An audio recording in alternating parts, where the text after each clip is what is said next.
Hello guys, আসসালামু আলাইকুম। আপনাদের একটা নতুন ভিডিওতে নিয়ে আসলাম। আমরা আজকে এসআর হিরো ভাই চলে এসেছে কাটাখালী ব্রিজ। এই ওই সেই ফরিউ জাগা কাটাখালী ব্রিজ। আপনারা দেখতে পাচ্ছেন এইখানে মুক্তিযুদ্ধের সময় অনেক মানুষ শহীদ হয়েছিল। নাজমুলের স্মৃতিতে এখানে একটা স্মৃতিস্তম্ভ, এদিকে একটা পুকুর রয়েছে, খোলামেলা পরিবেশ, অনেক সুন্দর একটা জায়গা। দেখতে পাচ্ছেন কাবলদের জন্য বসার জায়গা রয়েছে। ভাই ভাই দেখতে পাচ্ছেন হিরো ভাই জায়গাটা খুব সুন্দরভাবে পরিদর্শন করছে। এই যে এখানে বসার জায়গা তৈরি করে দেওয়া হয়েছে। এই যে দেখতে পাচ্ছেন মুক্তিযুদ্ধের একটি স্মৃতিস্তম্ভ এখানে তৈরি করা হয়েছে, অনেক সুন্দর একটা।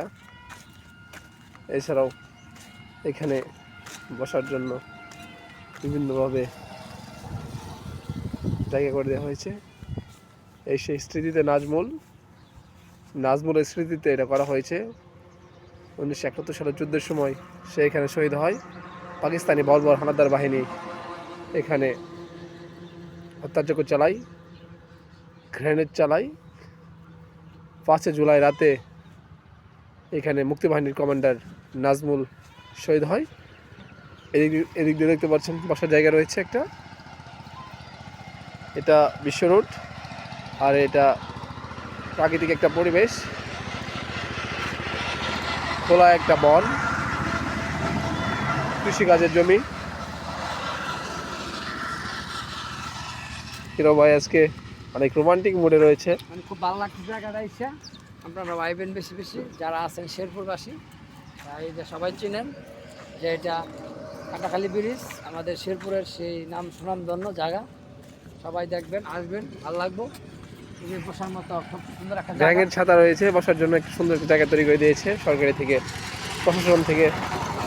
এছাড়াও এদিকে দেখতে পাচ্ছেন একটা পুকুর রয়েছে, সুন্দর একটা মনোমুগ্ধকর পুকুর, মাছের অভয়ারণ্য এখানে এইগুলো রয়েছে। আমি আপনাদের একটু সামনের দিকে নিয়ে যাচ্ছি ভাই। এছাড়াও একটা অনেক সুন্দর একটা পরিবেশ দেখতে পাচ্ছেন। আমাদের হিরো ভাইকে কিন্তু আজকে অনেক সুন্দর লাগতেছে, আজকে আমরা আপনারা রোদে গ্লাস করতেছে তার চেহারা। একটা বসার জায়গা রয়েছে এখানে, ছাতা। এছাড়াও আরেকটা এখানে সাদা কালো সুখের একটা স্মৃতিস্তম্ভ মুক্তিযুদ্ধের। সামনে একটা ব্রিজ রয়েছে, এই ব্রিজেই পাকিস্তানি বর্বর হানাদার বাহিনী 5 জুলাই গ্রেনেড হামলা চালায়। অনেকে এদিক দিয়ে এই পানার নিচে অনেকে সেই মুক্তিযুদ্ধের সময় লুকায়িত ছিল। দুইটা কাবলও রয়েছে এখানে, অনেক সুন্দর একটা পরিবেশ। আপনারা যারা ঘোরার জন্য জায়গা খুঁজেন, একটা নিরিবিলি পরিবেশ, সুন্দর ফ্যামিলি নিয়ে এখানে ঘুরতে পারবেন। এটা আসলে মূলত বানানো হয়েছে মানুষের বসার জন্যই, সুন্দর পরিবেশ একটা চারিপাশে। আর মূলত নাজমুলের স্মৃতির উদ্দেশ্য চরণ করে এগুলো তৈরি করা হয়েছে। আমরা এখন আজকের জন্য এখানে বিদায় নিচ্ছি, আপনার সাথে থাকবেন। আমরা আজকের জন্য এখান থেকে চলে যাচ্ছি। আপনাদের দেখালাম, কেমন লাগলো জানাবেন, লাইক কমেন্ট শেয়ার করে। আমাদের পাশে থাকার জন্য সবসময় আপনাদেরকে ধন্যবাদ জানাই, ভালোবাসা জানাই এসআর হিরো ভাই পেজ থেকে। সকলে সুস্থ থাকবেন, ভালো থাকবেন, সকলের শুভকামনা করি। সকলে নামাজ পড়বেন এই আশা ব্যক্ত করি। আজকের মতো এখানে বিদায় নিচ্ছি। সকলকে ধন্যবাদ ভিডিওটি দেখার জন্য। আসসালামু আলাইকুম।